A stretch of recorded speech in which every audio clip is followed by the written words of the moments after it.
बात कर रहे हैं कोशिका जीवन की इकाई। देखिए बच्चों, मैं पहले एक चीज आपको ये बता दूं कि ये चैप्टर आपको लग रहा होगा कि ये बड़ा है। हाँ जी, ये वास्तव में बड़ा है। हाँ, बिल्कुल बड़ा है।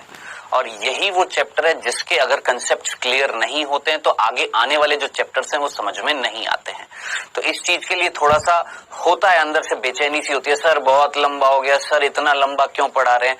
बेटा जरूरी है समझना। बेसिक्स कंसेप्ट जब क्लियर हो जाएंगे तो आगे आने वाली चीजें बहुत अच्छे से समझ में आएंगी, इसलिए थोड़ा सा मैंने आराम से तसल्ली से आपको ये चैप्टर पढ़ाया है। ठीक है, अब आगे आने वाले जो चैप्टर्स होंगे थोड़ा सा हम उनको अच्छे से जल्दी से कंप्लीट करेंगे। ठीक है, आइए बेटा जी मैं बता देता हूं हम पढ़ क्या रहे थे। यूकैरियोटिक कोशिका, जिसमें हम बात कर रहे थे कोशिका अंगकों की। आज क्या बात करने वाले हैं? आज हम बात करने वाले हैं तारककाय या तारक केंद्र की। उसके बाद हम बात करेंगे किसकी? केंद्रक की भी। और फिर लेकर आऊंगा क्या? क्विज। ठीक है, चलें आगे। एक बार मैं जल्दी से आपको इस यूकैरियोटिक कोशिका जो है, जो हम पढ़ रहे हैं, एक बार वापस से रिमाइंड करा देता हूं, याद दिला देता हूं कौन कौन से कोशिका अंगक हम पढ़ चुके हैं। हम प्लाज्मा झिल्ली हमने सबसे पहले देखी, फिर हमने कोशिका भित्ति देखी, फिर उसके बाद हम कोशिका अंगकों की बात कर रहे थे, कौन कौन सा? अंतद्रव्य जालिका, फिर उसके बाद हमारा राइबोसोम, फिर उसके बाद हमारा गोल्जिकाय, फिर उसके बाद हमारा लाइसोसोम, फिर रसधानी, फिर माइटोकॉन्ड्रिया, फिर लवक, फिर हमारा कोशिका कंकाल, फिर उसके बाद पिछले लेक्चर में हमने खत्म किया था पक्षमाभ और कशाभिका। ठीक है, अब आज हम बात करने वाले हैं बच्चों किसकी? इनकी। अब ये क्या है? ये है तारककाय। ये दो कौन है? ध्यान से सुनना जिनको नहीं पता है। ये पूरी संरचना ये पूरी एक संरचना क्या है? तारक केंद्र है ये। और ये भी क्या है? देखो, एक तारक केंद्र, दो तारक केंद्र, टोटल कितने तारक केंद्र दिखाई दे रहे हैं आपको? दो। ठीक है, दो तारक केंद्र मिलकर क्या कहलाते हैं? आपका तारककाय। ठीक है, आइए देख लेते हैं एक बार। अच्छा, इनको इंग्लिश में क्या बोलते हैं वो भी ध्यान से सुन लेना बेटा। तारककाय जो होता है इसको हम बोलते हैं सेंट्रोसोम, और तारक केंद्र को हम बोलते हैं सेंट्रिओल। तो इतना तो आपको समझ में आ गया क्या कि दो सेंट्रिओल यानी दो तारक केंद्र मिलकर क्या कहलाते हैं? तारककाय यानी सेंट्रोसोम। तो कई बच्चे मैक्सिमम कंफ्यूज होते हैं, सर तारककाय क्या अलग है, तारक केंद्र अलग है। आज के बाद बिल्कुल कंफ्यूज मत होना, दो तारक केंद्र मिलकर क्या कहलाते हैं? तारककाय कहलाते हैं। ठीक है, चलें आगे। आइए बात करते हैं। देखिए इस तरीके से देख भी लीजिए। देखिए ये दिख रहा है आपको, ये भी कौन है? तारक केंद्र। ये भी कौन है? तारक केंद्र। सेंट्रियोल बोला था ना आपको, और दोनों मिलकर क्या कहला रहे थे? तारककाय यानी सेंट्रोसोम। ठीक है, आइए स्टार्ट करते हैं इन दोनों के बारे में पढ़ना। सबसे पहला बिंदु जो आपने याद रखना है कि भैया ये तारककाय या जो किससे बना हुआ है? दो तारक केंद्र से। इनकी खोज किसने करी है? तो सबसे पहला बिंदु बेटा जी याद रखना है, तारककाय बोल दीजिए, या ब्रैकेट में लिख रहा हूं दो तारक केंद्र। ठीक है, इनकी खोज जो है जिस वैज्ञानिक ने करी है उनका नाम आपने याद रखना है बोवेरी। 1888 में बोवेरी नामक वैज्ञानिक ने इनकी खोज करी थी। क्या ये सिंपल सी बात आपको समझ में आ गई है? कंफ्यूजन तो नहीं था? चलें आगे। आइए दूसरा बिंदु, ये कौन सी कोशिका में मिलते हैं या कौन सी कोशिका में नहीं मिलते हैं? याद करिए, स्टार्टिंग में जब हमने पादप कोशिका और जंतु कोशिका के बीच में अंतर देखा था तो याद आ रहा है, मैंने बोला था तीन चीजें ऐसी हैं जो पादप कोशिका में है जो जंतु कोशिका में नहीं है। कौन कौन था? याद करिए, कोशिका भित्ति और लवक और बड़ी सी रसधानी जो जंतु कोशिका में नहीं थी। लेकिन एक ऐसी चीज थी जो जंतु कोशिका में थी जो पादप कोशिका में नहीं थी। याद करिए, यही थे। तो इट मीन्स ये किस में मिलते हैं? ये जो शब्द हमने लिखे हैं ये किस में मिलते हैं? याद रखना, ये पाए जाते हैं, या मैं बोलूंगा ये अनुपस्थित होते हैं। मीन क्या है? अनुपस्थित होते हैं। किसमें? याद रखना है आपने, किसमें? पादप कोशिका में। भूल मत जाना, पादप कोशिका में ये एब्सेंट होते हैं, अनुपस्थित होते हैं, भूलिएगा मत। सिंपल सा था। चलें आगे। कंफ्यूजन तो नहीं है? होंगे, अभी कंफ्यूजन होंगे, हम सारी चीजें कवर करेंगे ना, सारी चीजें समझ में आ जाएंगी। पहले सुनो, फिर समझो, फिर आपके सारे क्वेश्चंस जो होंगे वो सारे के सारे क्लियर भी हो जाएंगे। ठीक है, आइए। 2 बिंदु समझ में आ गए। किसने खोज करी है? साहब इन्होंने खोज करी है। तारक काय किससे बना हुआ है? सर 2 तारक केंद्रों से बना हुआ है। सर ये अनुपस्थित किसमें होते हैं? सर ये पादप कोशिका में अनुपस्थित होते हैं। किसमें मिलते हैं? जंतु कोशिका में मिलते हैं। ठीक है, सिंपल सा था। चलिए अब मुझे ये बताएं, तारक काय किससे बना हुआ है? आपने बोला सर 2 तारक केंद्रों से बना हुआ है। ये जो 2 तारक केंद्र थे, एक ये और एक ये, ठीक है, इनसे बना हुआ है। अब इन जरा दोनों को देखो, क्या ये दोनों एक दूसरे के समांतर मिल रहे हैं, एक दूसरे के पैरेलल हैं? नहीं, ये एक दूसरे से 90 डिग्री का कोण बनाकर मिलते हैं। यानी एक अगर ऐसे है तो दूसरा इस तरीके से होएगा। यानी ये दोनों एक दूसरे के क्या है? कौन? तारक केंद्र। तारक केंद्र एक दूसरे के समकोण मिलते हैं, भूल मत जाना। ये था हमारा तीसरा बिंदु, याद रखना। 2 तारक केंद्र एक दूसरे के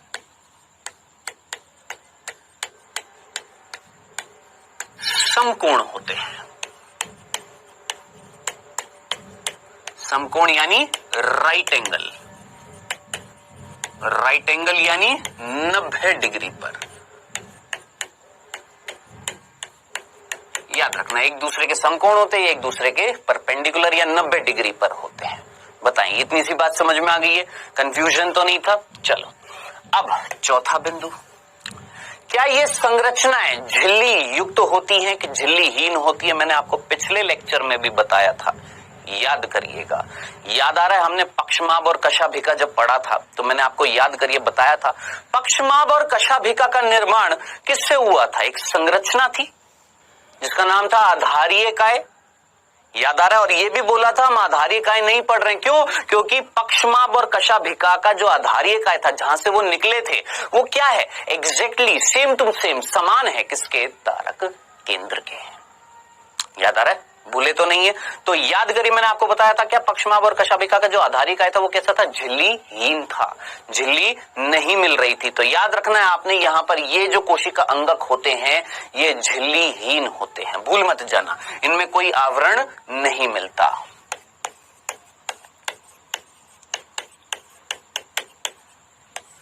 झिल्लीहीन कोशिकांग होते हैं। जिनको कोशिकांग नहीं पता, यानी कोशिका के अंगक को हमने क्या बोला है? कोशिकांग। झिल्लीहीन कोशिकांग हैंगे, याद रखना, भूलना मत। भूलेंगे तो नहीं? पक्का। चलिए 5वां बिंदु, ध्यान से सुनिएगा बेटा। हम एक तारक केंद्र की बात करते हैं। हमने बोला ना 2 है, हम एक की बात करते हैं। मान लेते हैं एक ये है, एक ये था, इसकी बात करते हैं। यहां से लेकर यहां तक ये तारक केंद्र, और यहां से लेकर यहां तक एक तारक केंद्र है। 2 तारक केंद्र है। हमें एक तारक केंद्र की अगर बात करें तो इसकी लंबाई जो है, एक तारक केंद्र स्पेसिफिकली मैंने लिख दिया, एक तारक केंद्र की मैं बात कर रहा हूं। एक तारक केंद्र की अगर मैं बात करता हूं तो उसकी लंबाई जो है वो लगभग 0.3 से 0.5, ध्यान से सुनना, 0.3 से 0.5 माइक्रोमीटर होती है। ठीक है, इतनी लंबाई है 0.3 से। ये तो बेटा आपका सेंटीमीटर में आ जाएगा, समझाने के लिए बता रहा हूं। ये तो हमें आंखों से थोड़ा ना दिखाई देंगे। सोचो जब कोशिका नहीं दिख रही तो कोशिका के अंदर ये छोटे से कोशिका अंग आंखों से दिखेंगे क्या? नहीं भैया, माइक्रोमीटर में है लंबाई। समझ में आता है? चलिए, एक तारक केंद्र की लंबाई मैंने आपको बता दी, 0.3 से 0.5 माइक्रोमीटर इसकी क्या है? लंबाई है। इनका व्यास जो होता है, इनका व्यास जो होता है वो भी याद रख लीजिएगा, 0.15 माइक्रोमीटर। अगर याद रख सकते हैं तो जरूर याद रख लेना, नहीं तो कोई पूछने वाला नहीं है। नॉलेज जितनी ले सकते हैं लेते जाओ, लेते जाओ, डालते जाओ, अपने भेजे में डालते जाओ, डालते जाओ, डालते जाओ, बस डालते जाओ, डालते जाओ, और उसको रिकॉल कर लेना, याद कर लेना बाद में। ठीक है, ये हमारा मेन मोटो है, हमारा एम है, हमारा लक्ष्य है। क्या? जितनी नॉलेज मिल रही है सारी की सारी इकट्ठी करते जाओ, इकट्ठी करते जाओ, इकट्ठी करते जाओ, और फिर बाद में जब पेपर होएगा निचोड़ कर सारी निकाल देना पेपर में। ठीक है, चलिए जी, क्या ये सिंपल से 5 बिंदु आपको समझ में आ गए हैं? क्लियर है? कंफ्यूजन तो नहीं था? एक बार रिवाइज कर दूं, वापस से सुनना, देखिएगा जल्दी से। किसकी बात कर रहे हैं बेटा जी? इनकी तारककाय, जिनको हमने क्या बोला है? सेंट्रोसोम, जो बने हुए 2 तारक केंद्रों से। सिंपल। चलें आगे। नेक्स्ट हमने बात करी, इनकी खोज किसने करी है? सर बोवेरी ने करी थी। सर ये किस में अनुपस्थित? सर ये पादप कोशिका में नहीं मिलते हैं, जंतु कोशिका में मिलते हैं। फिर हमने बात करी कि भैया तारककाय जो था वो 2 तारक केंद्र से मिल रहा था, बना हुआ था। अब 2 तारक केंद्र जो होते हैं, क्या वो एक दूसरे के समांतर होते, पैरेलल होते? नहीं, एक दूसरे से समकोण होते, 90 डिग्री के एंगल पर मिलते हैं। चलो जी, तीसरा बिंदु। चौथा, क्या इन पर कोई झिल्ली होती है? नहीं, इन पर कोई झिल्ली नहीं होती है, भूल मत जाना। एक तारक केंद्र की लंबाई बता दी, उसका व्यास बता दिया। अब चाहे तो मैं यहां पर छठा बिंदु लिख सकता हूं, लेकिन जरूरत नहीं है, आप अच्छे तरीके से जानते हैं। तारक केंद्र, ध्यान से सुनना, तारक केंद्र ही क्या था? आधारीय काय था। किसका? पक्षमाभ और कशाभिका का। लिख देता हूं, पक्षमाभ और कशाभिका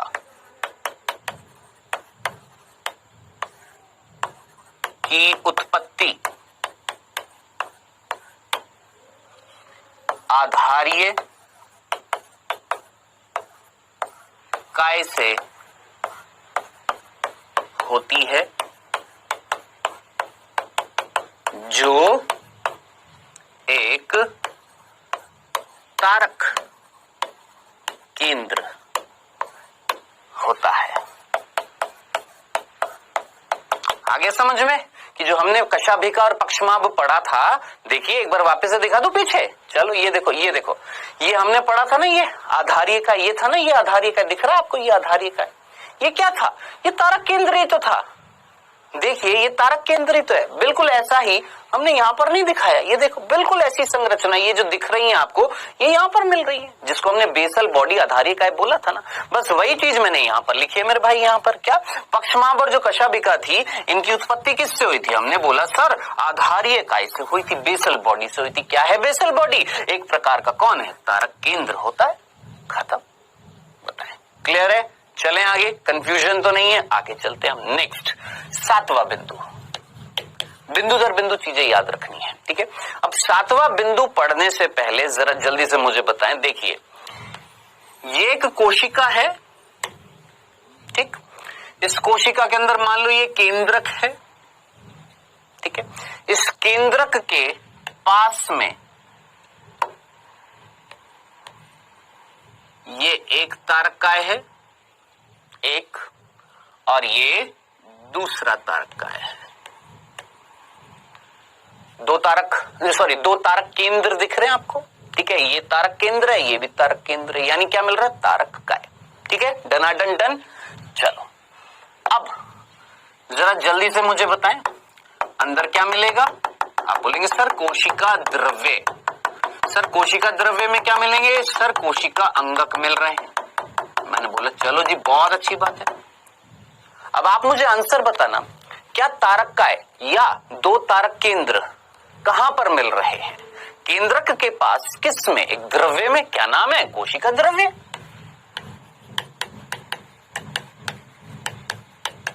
है ना? आप बोलेंगे सर कैसा प्रश्न पूछ रहे हैं, ये तो हमें पता है। कहां पर मिल रहे हैं? कोशिका द्रव्य में मिल रहे हैं। बहुत अच्छी बात है।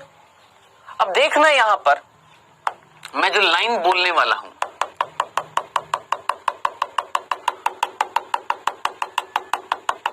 देखिए वो कोशिका द्रव्य का वो भाग, ध्यान से सुनना, कोशिका द्रव्य का वो भाग जहां पर ये तारक केंद्र होते हैं। फिर से बोलूं, फिर से सुनना, कोशिका द्रव्य जो कोशिका में मिल रहा था, उसका वो क्षेत्र, कोशिका द्रव्य का वो क्षेत्र जहां पर तारक केंद्र मिल रहे हैं, उस एरिया का, उस कोशिका द्रव्य को हम क्या बोलते हैं? जहां पर ये दोनों मिलते हैं। कुल मिलाकर फाइनल सी बात कि ये जो कोशिका द्रव्य जहां पर ये दोनों मिल रहे हैं, क्या वो कोशिका द्रव्य जो होता है, क्या उसको हम कोशिका द्रव्य बोलते हैं? पर्टिकुलरली उसका नाम है, क्या नाम है, ध्यान से सुनना, तारक द्रव्य। बस कुछ नहीं, सिर्फ शब्दों का खेल था। क्या कि कोशिका द्रव्य का वो क्षेत्र जहां पर तारक केंद्र मिलते हैं उनको हमने क्या बोल दिया, तारक द्रव्य। यानी तारक द्रव्य कौन है? सोचो, तारक द्रव्य कोशिका द्रव्य ही तो है। तारक द्रव्य क्या था? वो द्रव्य जो कोशिका द्रव्य का भाग था जहां पर मिल रहे हैं आपके तारक केंद्र। इसको इंग्लिश में बोलते हैं सेंट्रोस्फेयर। बताएं, क्या इतनी सी बात समझ में आ गई है? समझ में आ गया? तो क्या मैं ये बोल सकता हूं कि तारक केंद्र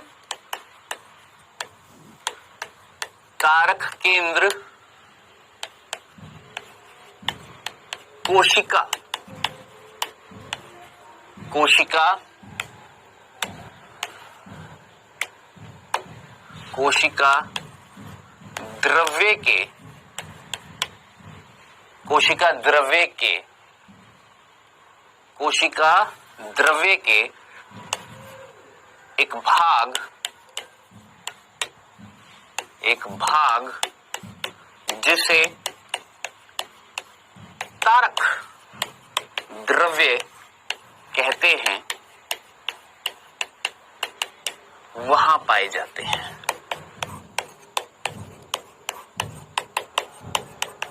तो मेरे ख्याल से आपको ये चीज समझ में आ गई होगी। बहुत सिंपल है, इसको बिल्कुल भी जटिल मत बनाइएगा, बिल्कुल इसको कंफ्यूज मत होइएगा। जितना सिंपल तरीके से चीजों को समझ सकते हैं उतना सिंपल तरीके से याद रखना। बेटा मैंने बोला एक कोशिका के अंदर कौन मिल रहा है, आपने बोला सर कोशिका द्रव्य मिल रहा है। मैंने बोला चलो जी बहुत अच्छी बात है। अब मैंने बोला यहाँ पर ये जो है, ये जगह जो है ये कोशिका द्रव्य, आपने बोला हाँ सर ये भी कोशिका द्रव्य ही है। और इस कोशिका द्रव्य में ये जहां पर ये तारक केंद्र मिल रहे थे, हमने पर्टिकुलरली इस कोशिका द्रव्य को एक नाम दिया। क्या नाम दिया? तारक द्रव्य नाम दिया, खत्म, इतनी सी बात है। अब आप बोलेंगे ये जो तारक द्रव्य क्या अलग प्रकार का होता है? नहीं, बिल्कुल सेम टू सेम कोशिका द्रव्य के जैसा ही होता है, बस एक नाम अलग दे दिया और कुछ भी नहीं है। बताएं, सिंपल सी बात समझ में आ गई है? चलें आगे, खत्म करें इसको, किसको? इन तारक केंद्रों और तारक काय को खत्म करें। चलें आगे, आइए अब हम फाइनली इनकी देखने वाले हैं संरचना और फिर देखेंगे इनका कार्य। ठीक है, पहले इनकी एक बार संरचना देख लेते हैं। आइएगा 8वां बिंदु बेटा, इनके हम क्या देखने वाले हैं? संरचना देखने वाले हैं।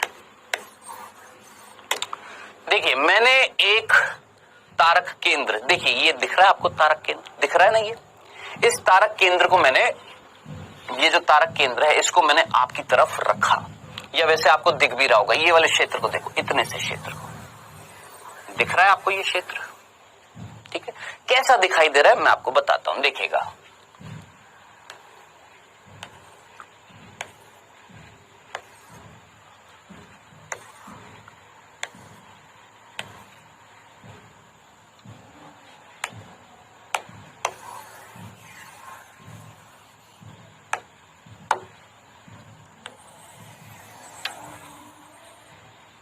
एक, दो, तीन, चार, 5, 6, 7, 8 और 9।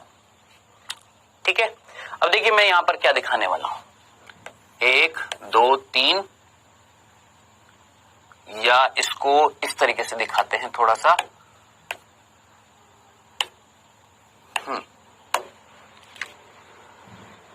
1, 2, 3, 1, 2, 3, 1, 2, 3, 1, 2, 3, 1, 2, 3, 1, 2, 3, 1, 2, 3, 1, 2, 3, 1, 2, 3। ठीक है, अब ये इस तरीके से मैंने 4 दिखा दिए यहां पर। ठीक है, 1, 2, 3, 3, फिर 3, फिर ये 3 और ये 3 दिख रहा है। ऐसी होती है संरचना किसकी? तारक केंद्रों की। अब आप बोलेंगे ऐसी संरचना है? हाँ। अब आप मुझे बताएं, क्या आपने इंग्लिश में बोलते हैं कार्टव्हील, कार्टव्हील जानते हैं? पहिया होता है, पहिया किसका पहिया होता है? जो गाय या जो खेतों को जोतने के लिए जो जिनका इस्तेमाल किया जाता है, ठीक है, गाय का या बैल का, तो उन बैलगाड़ी के जो पहिए जो होते हैं, किसके, बैलगाड़ी के जो पहिए होते हैं, बिल्कुल ऐसा दिखता है ये, ठीक है, बिल्कुल ऐसी संरचना दिख रही है, ठीक है। अब देखिएगा ये है क्या, ध्यान से सुनना, क्या इसके ऊपर कोई आवरण है, क्या कोई आवरण है यहां पर, नहीं, कोई आवरण नहीं है, मैंने आपको बता दिया था ये। क्या कोई आवरण है यहां पर, नहीं, कोई आवरण नहीं है, मैंने आपको बता दिया था ये कैसे होते हैं, झिल्लीहीन होते हैं, ठीक है। अब है क्या ये संरचना, क्या है, आइएगा ध्यान से सुनिएगा।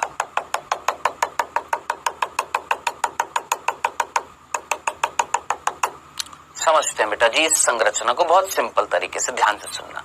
ये क्या है, ये 1 2 3, फिर 1 2 3, फिर 1 2 3, ये क्या है, तो ये है वही जो हमने पिछले लेक्चर में पढ़ी थी, क्या याद आ रहा है, पक्षमाभ और कशाभिका में परिधि पर क्या क्या मिला था, 9, याद आ रहे हैं, 9 क्या थे, द्विक याद आ रहे हैं, जोड़ीदार, क्या मिल रहे थे, सूक्ष्म नलिका मिल रही थी ना। यहां पर जरा देखना, यहां पर भी 9 है, आप बोलेंगे हाँ सर ये 1 मतलब 3 मिलकर 1 2 3 4 5 6 7 8 9, यानी यहां पर भी परिधि पर, कहां पर, परिधि पर 9 क्या मिल रही हैं, सूक्ष्म नलिकाएं मिल रही हैं, क्या मिल रही है मेरे भाई, सूक्ष्म नलिकाएं मिल रही हैं। लेकिन जरा सोचिए द्विक हैं कि त्रिक हैं, आप बोलेंगे सर त्रिक है, त्रिक। वहां पर क्या थी, 9 द्विक सूक्ष्म नलिकाएं थी, यहां पर 3 सूक्ष्म नलिकाएं मिलकर, ये जो जोड़ा तो नहीं बोलूंगा, ये तिगोड़ा बोल दो या जो भी बोलना है, 9 क्या मिल रही हैं, 9 परिधि पर, 3 3 3 3 की क्या, 9 परिधि पर सूक्ष्म नलिकाएं मिल रही हैं, यानी 3 सूक्ष्म नलिकाएं मिलकर पूरा एक जोड़ा बना रही हैं, ठीक है। फिर 3 फिर 3 फिर 3 फिर 3, ऐसी टोटल कितनी है, 9 आपकी त्रिक को हम इंग्लिश में बोलते हैं ट्रिपलेट, और वहां पर द्विक को क्या बोला था, डबलेट, ठीक है। तो 9 त्रिक क्या मिल रही है परिधि पर, सूक्ष्म नलिका,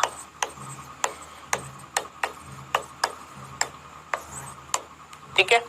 अब आप मुझे बताएंगे, चलो मैं इनको नाम देता हूं, क्या, A B C A B C A B C A B C, बाकियों में भी अंदर की तरफ C है और बाहर की तरफ A है। अब आप मुझे बताना, ये जो C है, C कौन है बेटा जी, ये सूक्ष्म नलिका है, अंदर वाली C बाहर वाली A। ये जो C है, क्या ये अगली जो सूक्ष्म नलिकाएं हैं 3, उनसे जुड़ी हुई है, लेकिन किससे जुड़ी हुई है, A से। फिर इसकी C अगली से जुड़ी हुई है, किससे, A से।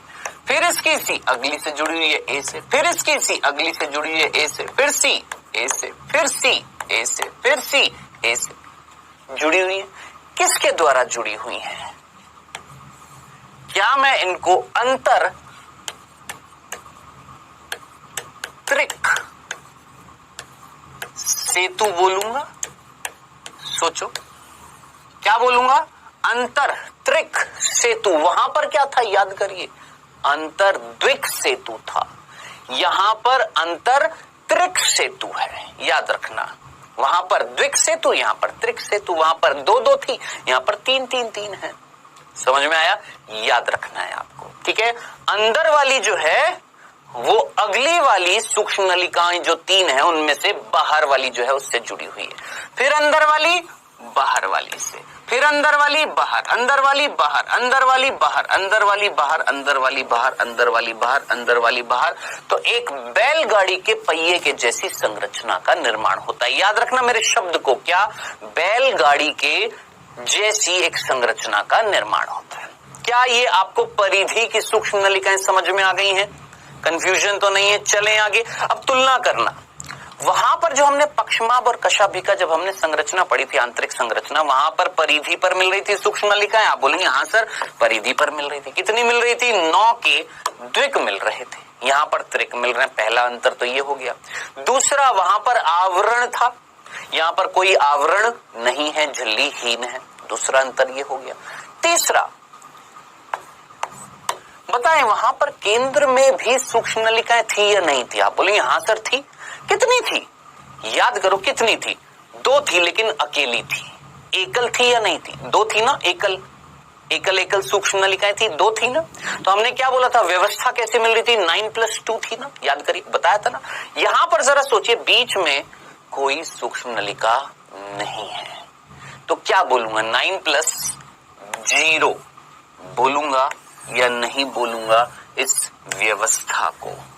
बताएं, क्या इस व्यवस्था को मैं सूक्ष्म नलिका की जो व्यवस्था मिल रही है, किसकी? सूक्ष्म नलिका की जो व्यवस्था मिल रही है, कैसी मिल रही है? 9+0 है या नहीं है? 9 क्या है? त्रिक है। कहां पर? परिधि पर। कौन? सूक्ष्म नलिका। बीच में, सेंटर में कोई नहीं है, तो अरेंजमेंट जो होगा, व्यवस्था जो होगी, कैसी होगी? 9+0 होगी। बताएं, ये चीज समझ में आ गई? कंफ्यूजन तो नहीं है? फिर आप पूछेंगे सर फिर केंद्र में मिल क्या रहा है?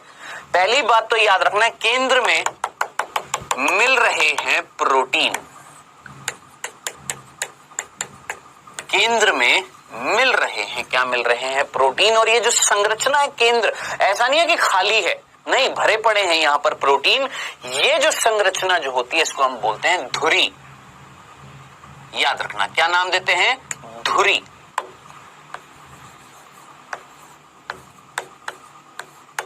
ठीक है, हब बोलते हैं इंग्लिश में, और हिंदी में बोलते हैं धुरी।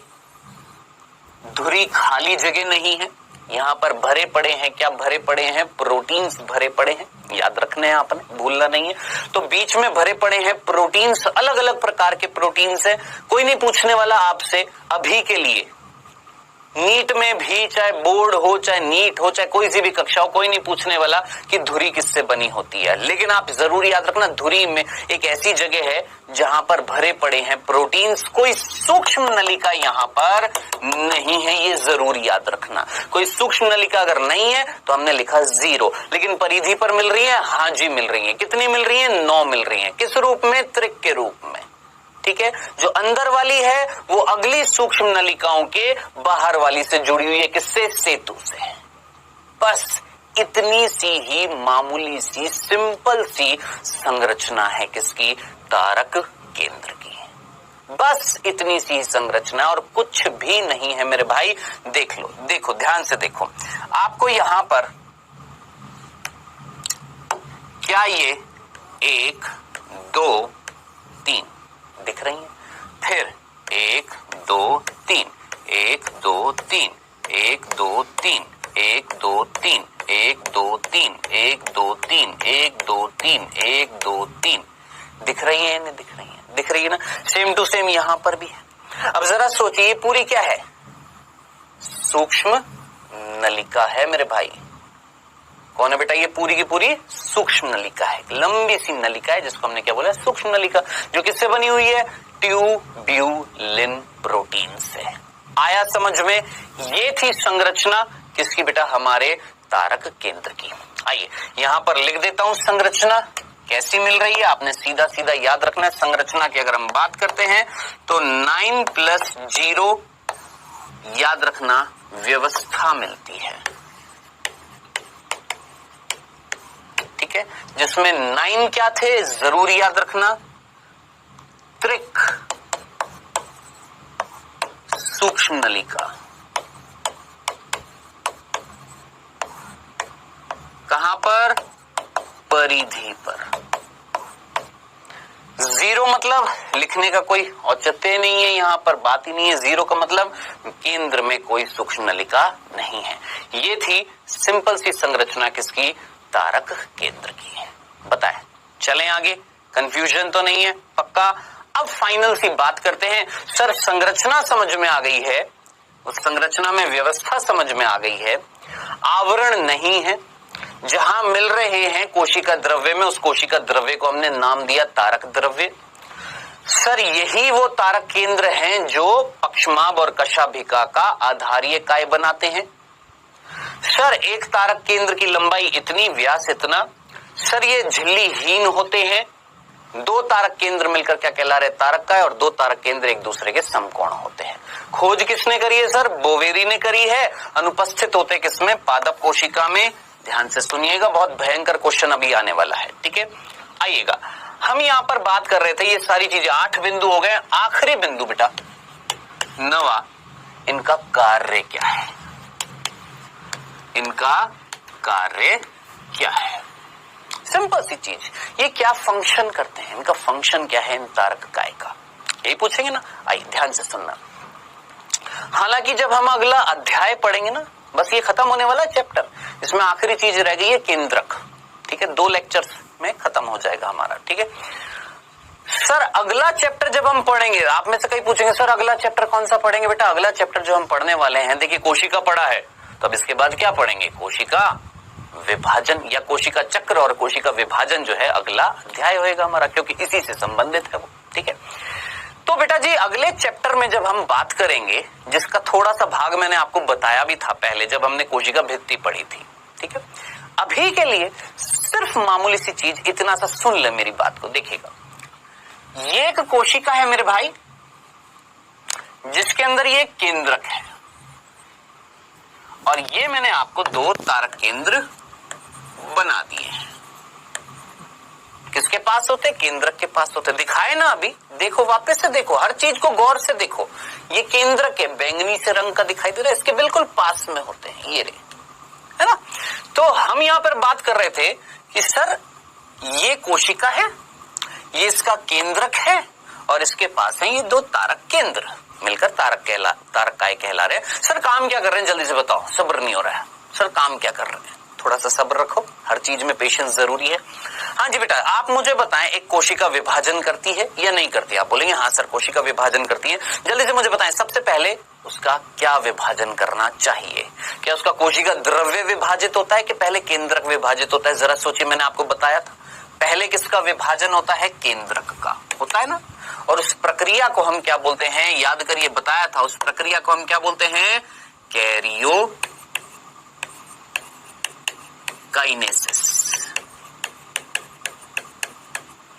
क्या नाम देते हैं? कैरियोकाइनेसिस। सिंपल, क्या नाम देते हैं? कैरियोकाइनेसिस, ठीक है। अब केंद्रक जब विभाजित होता है ना, तो उस समय क्या होता है? ध्यान से सुनना, ध्यान से सुनना। हालांकि ये बाद में भी आएगा, लेकिन मैं हल्का सा हिंट दे रहा हूं आपको। इस केंद्रक के अंदर डीएनए होता है। क्या होता है बेटा जी? इस केंद्रक के अंदर होता है डीएनए, वो बिखरा हुआ होता है इस तरीके से। आपके मन में बहुत सारे प्रश्न उठ रहे होंगे, मुझे पता है, लेकिन अभी केंद्रक स्टार्ट नहीं किया है। जब होएगा स्टार्ट, फिर आपको सारी चीजें पढ़ेंगे हम केंद्रक के बारे में। अभी सिर्फ इतना सा, केंद्रक में कौन है भाई मेरे? डीएनए है। डीएनए जो एक आनुवंशिक पदार्थ है, जो एक पीढ़ी से दूसरी पीढ़ी में जाता है। यानी मेरे से जब मेरा बच्चे का निर्माण होएगा, ध्यान से सुनना, मैं जब अगली पीढ़ी का निर्माण करूंगा, मेरे से जब अगली पीढ़ी आएगी, मेरा बच्चा जब पैदा होएगा, तो मेरे बच्चे के अंदर मेरा क्या जाएगा? जो जाएगा वो कहलाएगा आनुवंशिक पदार्थ। अब क्या जाएगा? डीएनए जाएगा। और वो डीएनए कहां मिल रहा है? सर केंद्रक में मिल रहा है। इतनी सी बात समझ में आई? सिर्फ इतनी सी, जितना पढ़ा रहा हूं बस उसको सुनो। क्या? कोशिका, उस कोशिका के अंदर केंद्रक, केंद्रक में कौन है? आनुवंशिक पदार्थ है। कौन है? डीएनए। आनुवंशिक पदार्थ का मतलब क्या होता है? वो पदार्थ जो एक पीढ़ी से दूसरी पीढ़ी में जाता है। अब जरा सोच समझकर मुझे बताएं, एक कोशिका से जब नई कोशिका बनेंगी, तो क्या वो संतान कोशिका नहीं होंगी? ये कोशिका से जब नई कोशिका बनेंगी बेटा, तो जरा सोचिए, क्या ये नई कोशिकाएं संतान कोशिका नहीं होंगी? क्या मैं इनको संतति कोशिका नहीं बोलूंगा? इस कोशिका के संतान ही तो हैं। ये कोशिका विभाजन करके 2 नई कोशिका बनाई हैं, जो किसने बताया था? याद करिएगा, रुडोल्फ विर्चू ने बताया था ना कि एक नई कोशिका का निर्माण किससे होता है? पुरानी पूर्व स्थित कोशिका से होता है। तो ये क्या कहलाएगी? अब जनक कोशिका। जनक, इसने उत्पत्ति करी है इन दोनों की, ये नई कोशिकाएं हैं। तो अब आप मुझे बताएं, मैंने क्या बताया? आनुवंशिक पदार्थ क्या था? जो एक पीढ़ी से दूसरी पीढ़ी में जाता है, नई चीज में जाता है, नई पीढ़ी बनाता है। अब जरा सोचिए, ये एक जनक कोशिका है और ये संतान कोशिका है, तो जनक कोशिका से संतान कोशिका में डीएनए जाएगा कि नहीं जाएगा? बिल्कुल जाएगा मेरे भाई, बिल्कुल जाएगा। जाएगा ना?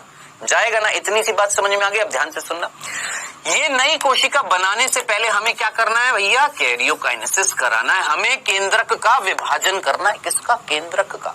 आपने बोला सर केंद्रक में तो मिल रहे हैं, डीएनए मिलते हैं। क्या मिलते हैं? डीएनए। बिखरे पड़े हैं, बिखरा पड़ा है कौन? डीएनए।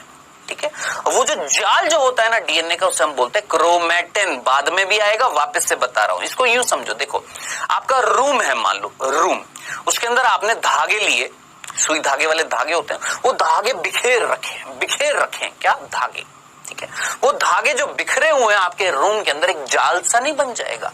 बस वैसा ही जाल डीएनए का अंदर मिलता है। किसमें? केंद्रक में, जिसे हम क्रोमैटिन, क्या नाम देते हैं? क्रोमैटिन नाम देते हैं। क्या नाम देते हैं? क्रोमैटिन नाम देते हैं। इतनी सी बात समझ में आ गई? चलें आगे। अब क्या होता है जब कोशिका में कैरियोकाइनेसिस होता है? क्या होता है? कैरियोकाइनेसिस होता है तो ये जाल सिकुड़ता है। क्या बोला? ये जो धागे हैं ना डीएनए के, ये सिकुड़ते हैं और सिकुड़ कर बना देते हैं गुणसूत्र। क्या बना दिया मेरे भाई? गुणसूत्र।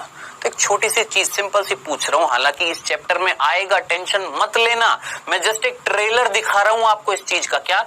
कि एक कोशिका के अंदर केंद्रक के अंदर था आनुवांशिक पदार्थ कौन? डीएनए, जो बिखरा हुआ था एक जाल के रूप में। जब ये कोशिका विभाजन करना स्टार्ट करती है तो सबसे पहले होता है कैरियोकाइनेसिस। कैरियोकाइनेसिस के दौरान, किसके दौरान? कैरियोकाइनेसिस के दौरान क्या होता है कि अंदर जो डीएनए का जो जाल था ना, वो सिकुड़ता है और सिकुड़कर, वो जो जाल था कौन था? क्रोमैटिन। वो सिकुड़कर क्या बनाता है? गुणसूत्र बनाता है, यानी क्रोमैटिन संघनित होता है और बनाता है क्रोमोसोम। गुणसूत्र को इंग्लिश में क्या बोलते हैं? क्रोमोसोम। इतनी सी बात समझ में आ गई? चलें आगे। अब क्या होगा?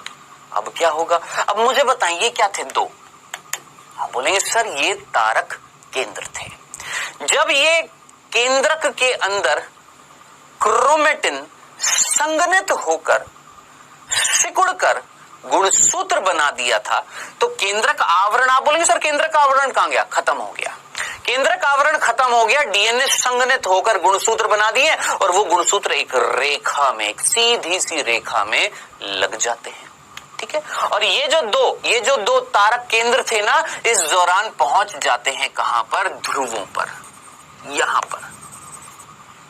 पर कौन पहुंच गया? आपके तारक केंद्र। अब जिनको समझ में नहीं आया मैं वापस से बता रहा हूं, फिर से आराम से तसल्ली से सुनना, ध्यान से सुनना।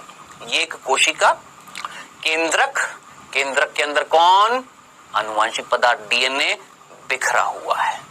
ठीक है, दो हैं तारक केंद्र। मुझे इस कोशिका को विभाजन करना है तो सबसे पहले इसके केंद्रक का विभाजन कराना है। तो क्या होएगा? ध्यान से सुनना। कैरियोकाइनेसिस के दौरान क्या होएगा?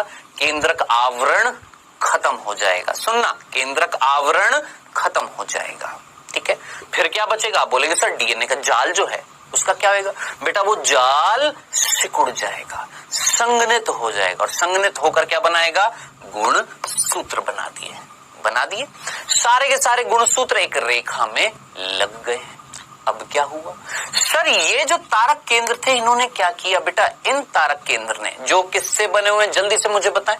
ये तारक केंद्र किससे बने हुए हैं जल्दी से मुझे बताएं। आप बोलेंगे सर ये तारक केंद्र बने हुए थे सूक्ष्म नलिकाओं से बने हुए थे ना, सूक्ष्म नलिकाओं से बने हुए थे ना। याद करिए क्या बने हुए थे, किससे बने हुए थे? आप बोलेंगे सर सूक्ष्म नलिकाओं से बने हुए। सर ये सूक्ष्म नलिकाएं दिख रही है। अब बेटा ये सूक्ष्म नलिकाएं किससे बनी हुई है? याद करिए ट्यूब्यूलिन प्रोटीन से। किससे बनी हुई है? ट्यूब्यूलिन प्रोटीन से बनी हुई है ना। अब देखिए ये आपको एक सूक्ष्म नलिका दिख रही है। ये सूक्ष्म नलिका दिख रही है आपको, ये दिख रही है ना। ये सूक्ष्म नलिका किससे बनी हुई है? ट्यूबुलिन प्रोटीन से। अब देखना ध्यान से सुनना, ये सूक्ष्म नलिका के अंदर जो ट्यूबुलिन प्रोटीन है वो बढ़ता जा रहा है और ट्यूबुलिन प्रोटीन का एक तंतु, ट्यूब्यूलिन प्रोटीन का एक तंतु निकलेगा इस सूक्ष्म नलिका से बाहर, ऐसे इससे भी बाहर, ऐसे इससे भी बाहर। क्या निकलते जा रहे हैं, जरा इमेजिन करें क्या निकलते जा रहे हैं। जरा सोचिए, एक नली है, एक कॉमन एक सिंपल सा एग्जांपल देता हूं। आपके घर में नली है, उस नली से बाहर पानी आ रहा है कि नहीं आ रहा, आ रहा है ना। बस उसी तरीके से ये नली है, इन नली से कुछ रेशे निकल रहे हैं, धागे से निकल रहे हैं इन नलियों से। किसके? ट्यूब्यूलिन प्रोटीन के। ठीक है, अब जरा सोचिए, ये जो रेशे होते हैं, क्या मैं इनको तंतु बोल सकता हूं? नहीं बोल सकता। क्या बोलूंगा इनको? क्या बोलूंगा? तंतु बोलूंगा ना। अब ध्यान से देखिएगा बेटा जी, यहां पर क्या कि ये जो तारक केंद्र थे, ये तारक केंद्र किससे बने हुए? सूक्ष्म नलिकाओं से बने हुए ना। और ये सूक्ष्म नलिकाएं जो हैं, ये निकाल रही हैं, क्या निकाल रही हैं? ये तंतु निकाल रही हैं, ये प्रोटीन के तंतु निकाल रही हैं। और इन तंतुओं को हम नाम देते हैं तरकु तंतु। क्या नाम देते हैं? तरकु तंतु। और ये तरकु तंतु जाकर जुड़ जाते हैं, देखकर मुझे बताएं किससे जाकर जुड़ गए हैं। सर ये जाकर जुड़ गए हैं गुणसूत्रों से। अब आगे क्या होएगा वो मैं आपको अभी नहीं बताऊंगा, क्योंकि वो हम अगले अध्याय में पढ़ेंगे। सर अब आगे क्या होएगा? वैसे इतना सा हिंट दे देता हूं, ये तरकु तंतु खींचेंगे, और जब ये खींचेंगे तो कौन टूट जाएंगे? गुणसूत्र टूट जाएंगे। फिर आगे क्या होएगा? अब आपके मन में प्रश्न आएंगे ना, सर आगे क्या होएगा? सर ये टूटे हुए गुणसूत्र कहां जाएंगे? तसल्ली रखना, पेशेंस रखना, अगले चैप्टर में आएगा। अभी के लिए बस मुझे इतनी सी बात बता दो, बस इतनी सी। तारक केंद्र, ये जो तारक केंद्र, जो दो तारक केंद्र जो तारकाएं बना रहे थे, वो तारक केंद्र कोशिका विभाजन की कैरियोकाइनेसिस अवस्था के दौरान, ध्यान से मेरे वर्ड्स को सुनिएगा क्या बोल रहा हूं। तारककाय जो दो तारक केंद्र से बने हुए थे, ये तारक केंद्र, ये दो तारक केंद्र कोशिका विभाजन की कैरियोकाइनेसिस अवस्था के दौरान विपरीत ध्रुवों पर जाकर तरकु तंतु का निर्माण करते हैं, जो हेल्प करेगा किस चीज में? केंद्रक के विभाजन में। अब कैसे होएगा वो हम अगले अध्याय में पढ़ेंगे, लेकिन इतना सा याद रखना, इन तरकु तंतुओं का निकलना जरूरी था, जरूरी था। ये निकलेंगे, गुणसूत्र टूटेंगे, गुणसूत्र टूटकर ध्रुवों पर जाएंगे, फिर ध्रुवों पर पहुंचने के बाद वापस से केंद्रक आवरण बनेगा, दो केंद्रकों का निर्माण होएगा। अब ये चीज आपके ऊपर से जाएगी, क्योंकि हमारा अध्याय ये नहीं चल रहा, कोशिका विभाजन नहीं चल रहा। जो चल रहा है उसमें सिर्फ इतना सा कार्य याद रख लेना इनका, क्या कि इनका कार्य क्या होता है। ध्यान से सुनना, तारक केंद्र कोशिका विभाजन की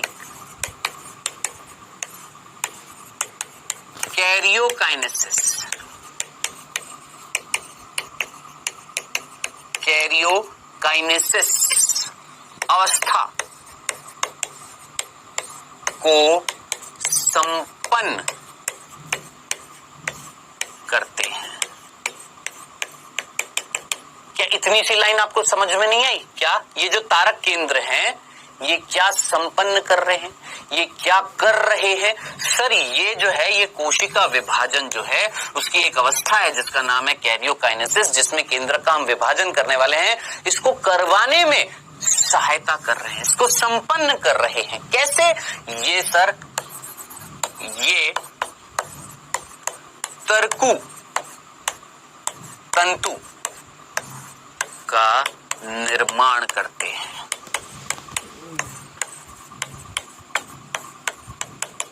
किसका निर्माण करते हैं? तरकु तंतु का निर्माण करते हैं। मुझे पता है आपकी जगह अगर मैं भी होऊंगा तो मेरे दिमाग में यही क्वेश्चन आएगा कि सर ये तरकु तंतु क्या कर रहे हैं? इतना सा मैंने आपको हिंट दे दिया बेटा, ये जाकर जुड़ रहे हैं गुणसूत्र से। अब आपके दिमाग, सर ये आगे क्या होगा, आगे क्या होगा? हर चीज में प्रश्न आएगा, सर आगे क्या होगा, सर आगे क्या होएगा? तो बेटा आगे जो सारी चीजें होने वाली है ना, वो हम अगले अध्याय में पढ़ेंगे। तो थोड़ा सा, बस इतना सा कहूंगा, थोड़ा सा पेशेंस रखना।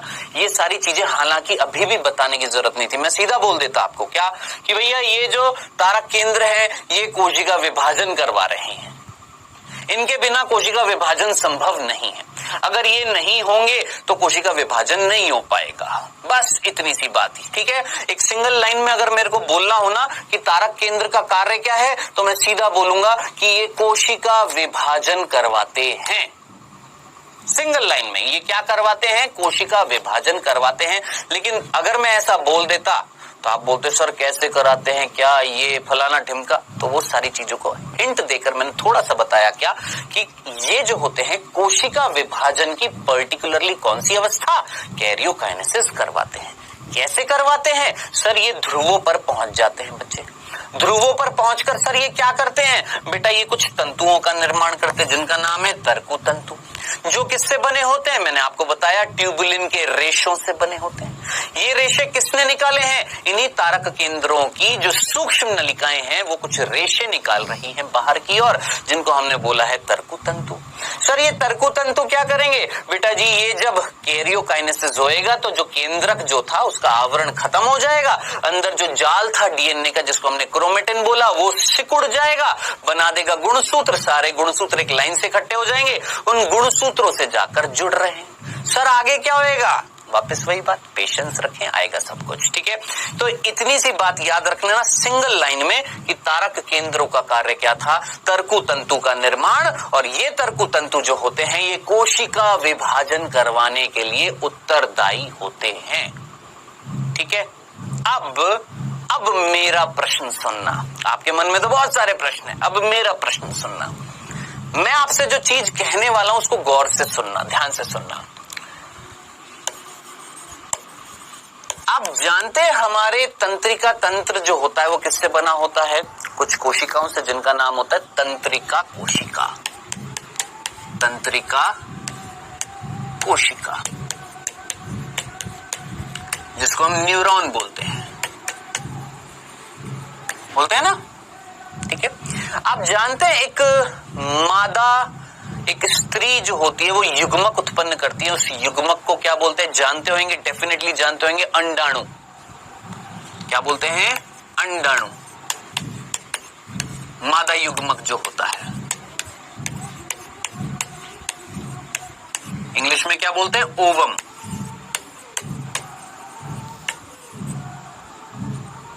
ठीक है। आप ये भी जानते हैं,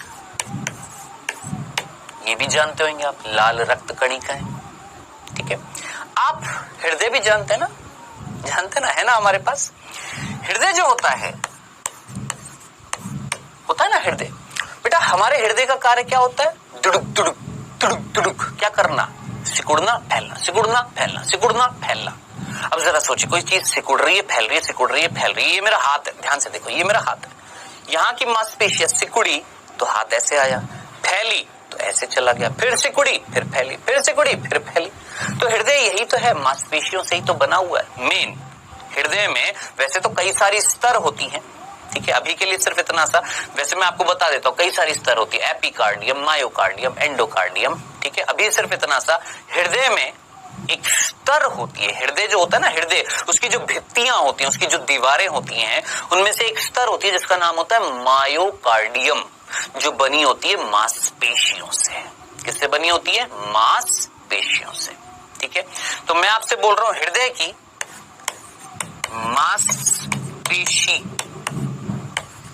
मांसपेशीय स्तर, पर्टिकुलरली कौन सी स्तर? कई सारी स्तर होती हैं, पर्टिकुलरली कौन सी? मांसपेशीय स्तर जो होती है। कौन सी स्तर? मांसपेशीय स्तर जो होती है, जिसको हम मायोकार्डियम बोलते हैं, मायोकार्डियम, ठीक है। तो हृदय की मांसपेशीय स्तर की जो कोशिका होती है, अब देखिए मैंने यहाँ पर कौन कौन सी कोशिकाएं लिखी हैं, ध्यान से देखना। मैंने बोला तंत्रिका कोशिका, तंत्रिका तंत्र की कोशिका होती है, न्यूरॉन होती है। मैंने बोला अंडाणु यानी कौन? मादा युग्मक, ओवम बोलते हैं। मैंने बोला आरबीसी, लाल रक्त कणिका है, रेड ब्लड कॉर्पसल्स या रेड ब्लड सेल्स। मैंने बोला हृदय की कई सारी भित्तियां होती हैं, जिसमें पर्टिकुलरली कौन सी भित्ति? मांसपेशीय स्तर या मांसपेशीय भित्ति। अब जरा सोचिए, उस भित्ति में कोशिका होंगी? हाँ जी होंगी। अब ये जो 4 कोशिकाएं हैं ये कभी भी विभाजन नहीं करती हैं। ध्यान से सुनना, ये कभी भी विभाजन नहीं करती है। सोचिएगा क्यों, दिमाग लगाइएगा क्यों, सोचना। और ये प्रश्न तो बहुत फेमस है कि तंत्रिका कोशिका जो होती है कभी भी विभाजन नहीं करती है, कभी भी विभाजन नहीं करती है। लेकिन उसके साथ साथ ये कोशिकाएं भी याद रखना, ये भी कभी भी विभाजन नहीं करती है। काहे, क्यों? अब आप बोलेंगे सर हमें क्या पता, जरा दिमाग लगाए, हम पढ़ क्या रहे? आप बोलेंगे सर हम पढ़ रहे तारक का है। बेटा जरा सोचिए तारक का किससे बना हुआ है? सर आप बोलेंगे सर दो तारक केंद्र। बेटा दो तारक केंद्र का कार्य क्या था? भैया ये कोशिका विभाजन, बोला ना एक लाइन में याद रखना, ये कोशिका विभाजन को संपन्न करा रहे हैं। पर्टिकुलरली कोशिका विभाजन की कौन सी अवस्था? कैरियोकाइनेसिस को संपन्न करा रहे हैं। अब जरा सोचो मेरे भाई, अगर कैरियोकाइनेसिस नहीं हुआ, एक कोशिका के अंदर एक केंद्रक से दो केंद्रक का निर्माण नहीं हुआ, तो एक कोशिका से दो कोशिका का निर्माण होगा क्या? नहीं। तो याद रखना, इन कोशिकाओं में विभाजन नहीं होता। क्यों नहीं होता? क्योंकि इन कोशिकाओं के पास तारक केंद्र नहीं होते। भूल मत जाना, याद रख लेना इस चीज को। क्या? इन कोशिकाओं में तारक केंद्र नहीं होते। अब आपका प्रश्न होगा सर ये विभाजन नहीं करेंगी तो क्या करेंगी? मेरे भाई वृद्धि करेंगी, आकार में बड़ी होंगी। हम जब पैदा हुए थे ना, जितनी तंत्रिका थी ना मेरे अंदर, उतनी अभी भी उतनी ही है। पैदा होने के बाद मेरे अंदर नई तंत्रिकाओं का निर्माण नहीं हुआ। याद रखना, मेरे अंदर नई तंत्रिकाओं का निर्माण नहीं हुआ। जितनी थी उतनी है, बस वो तंत्रिकाओं की लंबाई बढ़ रही है। पहली चीज याद रखना, जितनी तंत्रिका थी पैदा हुआ था उतनी ही है अभी भी। नष्ट हो सकती है, नई नहीं बन सकती।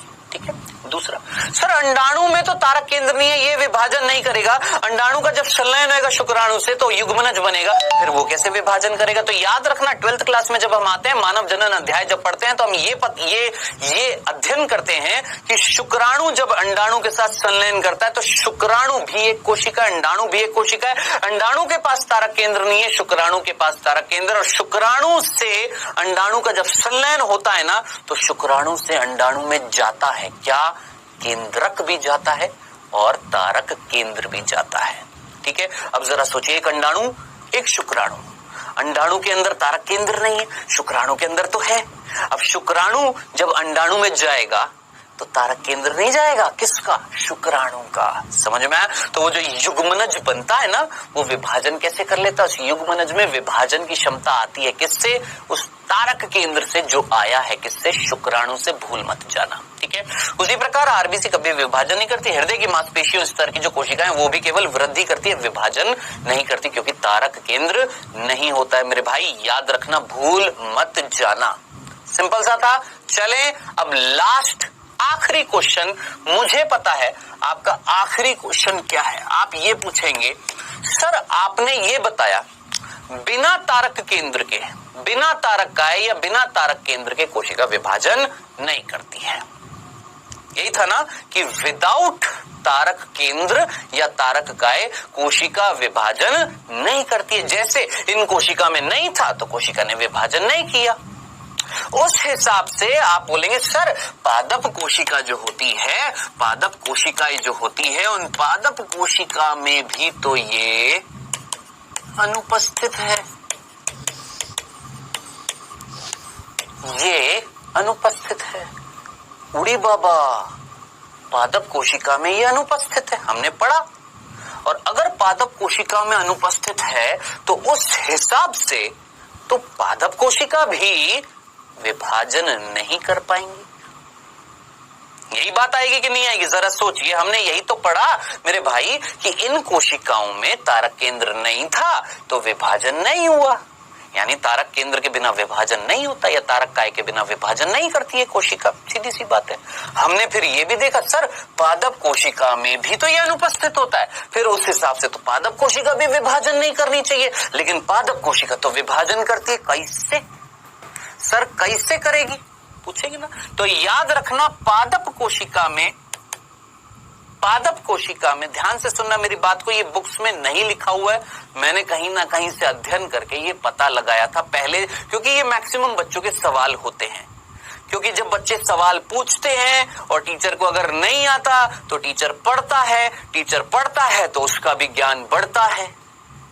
अब कोई टीचर अगर पढ़ेगा नहीं तो सीधी सी बात है उसके अंदर ज्ञान नहीं आएगा, वो कैसे बताएगा बच्चों। तो ये याद रखना कि अगर आप पढ़ते हैं ना तो आपके साथ साथ हम भी पढ़ते हैं। ये मत सोचना कि हम नहीं पढ़ाई करते हैं। जितनी पढ़ाई आप अगर करते हो ना 5 से 6 घंटे अगर पढ़ते हो तो बेटा 5 से 6 घंटे मैं भी पढ़ता हूं, क्योंकि मुझे भी अपडेट रहना पड़ता है। कौन सा प्रश्न आ जाए, कैसा प्रश्न आ जाए, तो हमें भी पढ़ाई करनी पड़ती है। तो मेरे को याद है बच्चे ने पूछा सर आपके हिसाब से तो फिर तारक केंद्र जो है वो विभाजन करवाता है, जो इन कोशिकाओं में नहीं था तो ये कोशिका विभाजन नहीं कर रही थी। बहुत अच्छी बात है, उस हिसाब से तो पादप कोशिका जो है उसमें भी अनुपस्थित होता है, फिर तो पादप कोशिका भी विभाजन नहीं करनी चाहिए। मैंने बोला ओड़ी बाबा, बात तो सही है, तो पादप कोशिका भी विभाजन नहीं करनी चाहिए, लेकिन पादप कोशिका तो विभाजन करती है। अब कैसे करेगी? तो पादप कोशिका में सिर्फ शब्द अंतर है, सिर्फ शब्द का खेल है और कुछ नहीं। पादप कोशिका में तारक काय ना होकर कौन होता है? वर्ड याद रखना, ध्रुवीय काय, पोलर कैप बोलते हैं इंग्लिश में, हिंदी में बोलते हैं ध्रुवीय काय। याद रखना जंतु कोशिका में जो संरचना होती है वो होती है तारक काय, ठीक है, जो किससे बनी हुई है? 2 तारक केंद्रों से। पादप कोशिका में याद रखना, पादप कोशिका में तारक काय का काम कौन करती है? ध्रुवीय काय। अब आप बोलेंगे सर, पूछेंगे ना सर इसमें और सर इसमें अंतर क्या है? पूछेंगे ना सर इसमें अंतर क्या है? पूछेंगे ना, चलिए ये भी बताता हूं, आइए देखिएगा। बेटा मैंने अभी अभी आपको ये बताया था कि ये जो तारक काय है, इसके ये जो 2 तारक केंद्र थे, ये कोशिका विभाजन के दौरान क्या बना रहे थे? आपने बोला सर तर्कु तंतु बना रहे थे। मैंने बोला वेल डन, बहुत अच्छी बात है। मैंने आपसे पूछा सर तर्कु तंतु किससे बने हुए हैं? आपने बोला सर ये तर्कु तंतु जो थे, सर ये कुछ सर ये जो तर्कु तंतु थे इन सूक्ष्म नलिकाओं से निकले थे, रेशे थे। किसके? याद करिए, अभी अभी थोड़ी देर पहले बताया था। किसके? ये धागे किसके थे? आपने बोला सर ये धागे थे ट्यूबुलिन प्रोटीन के। मैंने बोला बहुत अच्छी बात है, ये किसके थे? ट्यूब्यूलिन प्रोटीन के, है ना? किससे बने हुए थे? ट्यूबुलिन प्रोटीन से। कौन से? अब ये थोड़ा सा डिटेल में चला जाता है मामला, बच्चे पूछते हैं तो बताना पड़ता है। सर ट्यूबुलिन प्रोटीन से बने होते हैं कौन? तर्कु तंतु, ठीक है। एक रेशे के रूप में निकला था सूक्ष्म, देखो खुद सूक्ष्म नलिका भी किससे बनी हुई है? ट्यूबुलिन प्रोटीन से। अब वो संरचना जो है वो एक नलिका है और उस नलिका से एक प्रोटीन का एक तंतु बाहर निकला, उसको हमने बोला रेशा। एक तंतु, क्या नाम है? तर्कु तंतु, जो भी किससे बना हुआ है? ट्यूबुलिन प्रोटीन से। बस फर्क किस चीज का था? संरचना का। एक नलिका के रूप में मिल रही है ट्यूबुलिन प्रोटीन और उस नलिका से निकल रहे हैं रेशे किसके? ट्यूबुलिन प्रोटीन के। तो नलिका क्या थी? सूक्ष्म नलिका। उससे जो रेशा निकला है ट्यूबुलिन प्रोटीन का उसको हमने बोला है तर्कु तंतु। कौन से होते हैं? थोड़ा सा डिटेल में चला जाएगा, नाम याद रखना, अल्फा और बीटा ट्यूब्यूलिन प्रोटीन होते हैं। कौन से होते हैं? अल्फा और बीटा ट्यूबुलिन प्रोटीन्स होते हैं। याद रखना किसमें? तर्कु तंतु। वो तर्कु तंतु जो तारक केंद्र से निकले थे, वो तारक केंद्र जिन्होंने बनाया था तारक काय, वो जो किसमें मिल रहा था? जंतु कोशिका में। इतनी सी बात समझ में आई। अब आपने प्रश्न पूछा सर पादप कोशिका में कैसे होएगा? तो हमने बोला पादप कोशिका में बिल्कुल तारक काय के जैसे ही संरचना मिलती है, ध्रुवीय काय। और ये ध्रुवीय काय बना होता है ध्रुवीय केंद्रों से। देखिए देखिए, ध्रुवीय केंद्रों से। किससे बना हुआ बेटा जी? ध्रुवीय केंद्रों से। बस शब्दों का खेल है और कुछ नहीं है, ये शब्द ही खा जाते हैं।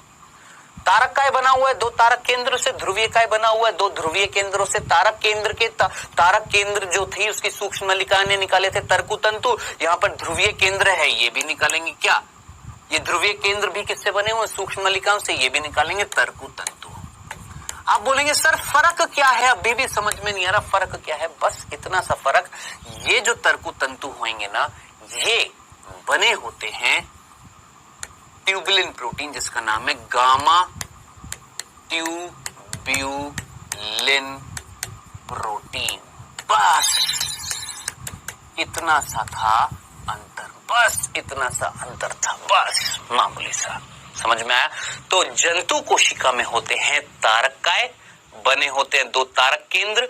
ये दो तारक केंद्र कोशिका विभाजन के दौरान विपरीत ध्रुवों पर जाकर इनकी सूक्ष्म नलिकाएं निकालती हैं रेशे। उन रेशों को हम बोलते हैं तरकु तंतु, जो जंतु कोशिका में बने हुए थे अल्फा और बीटा ट्यूबुलिन प्रोटीन से। वहीं पादप कोशिकाओं में जो संरचना होती है उसको हमने एक अलग नाम दिया, क्या? ध्रुवीय काय, जो बना होता है दो ध्रुवीय केंद्रों से। ये ध्रुवीय केंद्र भी सूक्ष्म नलिकाओं से बने हुए हैं, ये निकालते हैं तरकु तंतु। वो तरकु तंतु बने होते हैं गामा ट्यूबुलिन प्रोटीन से।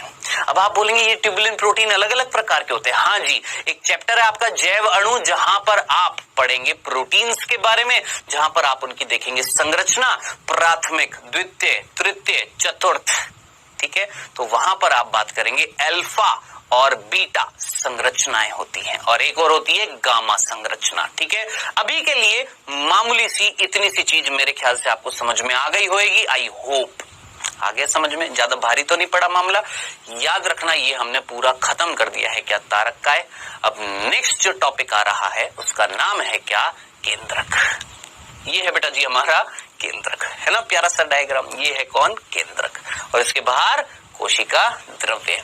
अब बात करेंगे किसकी? केंद्रक की। अब केंद्रक जो है, जिसको हम न्यूक्लियस बोलते हैं, केंद्रक को हम क्या बोलते हैं? न्यूक्लियस।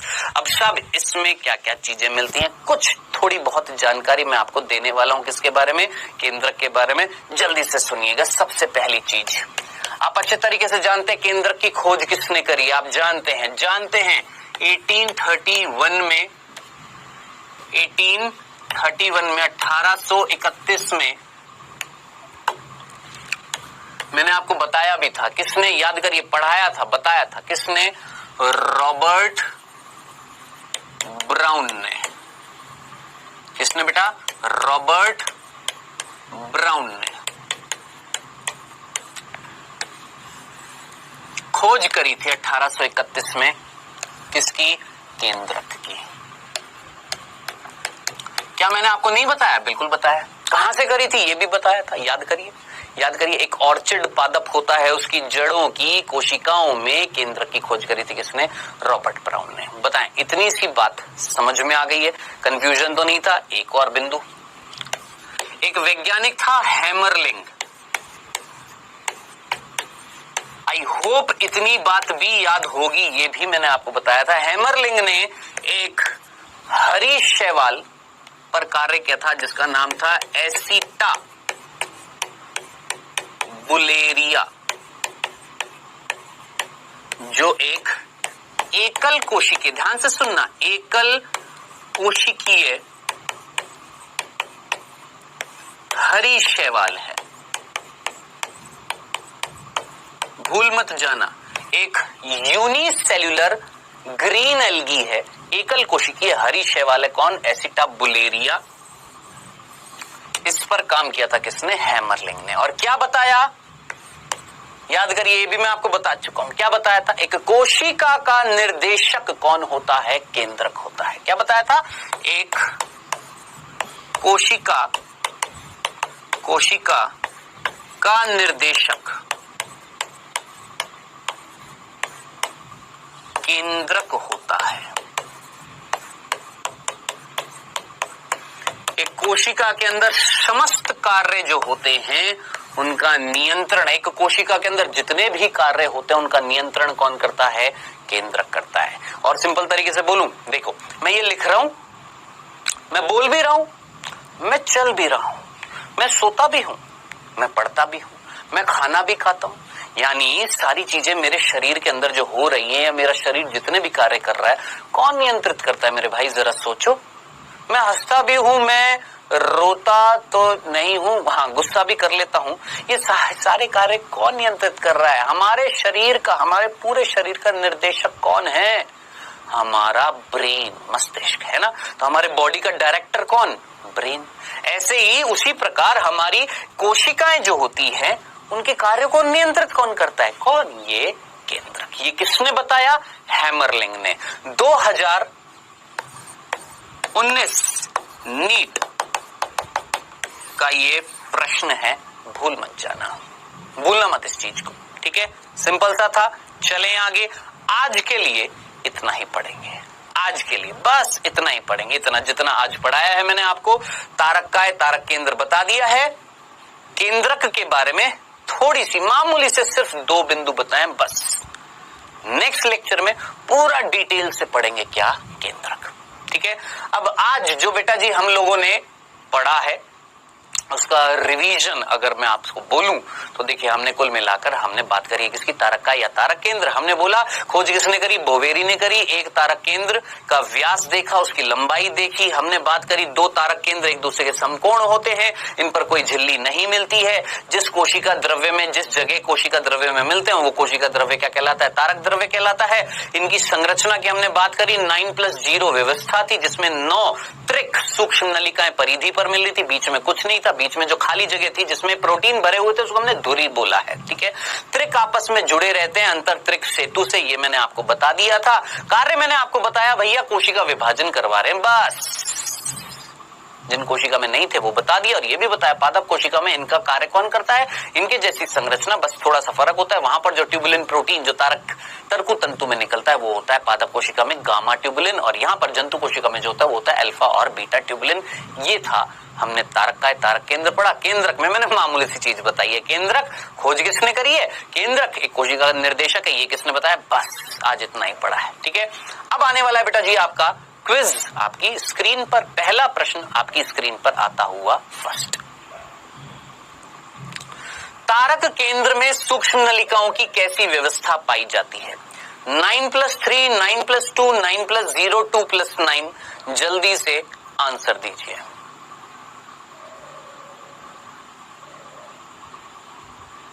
तारक केंद्र पूछा गया है, ना कि पक्षमाभ और कशाभिका।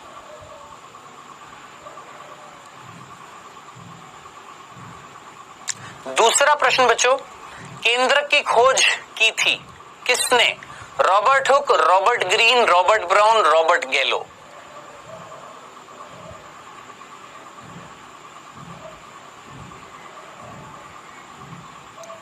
चलिए समय हुआ समाप्त। बताइए क्या ये सिंपल से क्वेश्चन नहीं कर पाए आप? बहुत सिंपल से, बहुत सिंपल। तारक केंद्र थे, उसमें सूक्ष्म नलिकाएं किस व्यवस्था में मिली थी? सीधा सीधा 9+0 परिधि पर 9 सूक्ष्म नलिकाओं का त्रिक मिल रहा था, ट्रिपलेट मिल रहा था, और बीच में कुछ नहीं थी, सूक्ष्म नलिकाएं नहीं थी, इसलिए 9+0। करेक्ट आंसर थर्ड, ठीक है। दूसरा प्रश्न था केंद्र की खोज किसने करी है? सीवर रॉबर्ट ब्राउन ने 1831 में ऑर्चिड पादप की जड़ों की कोशिका में करी थी। सिंपल। बताएं ऐसा प्रश्न अगर आएगा छोड़ेंगे क्या? बिल्कुल नहीं छोड़ेंगे। और ऐसे प्रश्न आते हैं, इजी आते हैं। आपको लग रहा होगा सर ऐसे आते हैं, आ जाते हैं मेरे भाई। पिछले वर्षों के प्रश्न उठाकर देखिएगा, बहुत इजी प्रश्न आते हैं, ठीक है। बशर्ते याद रहते हैं या नहीं रहते हैं।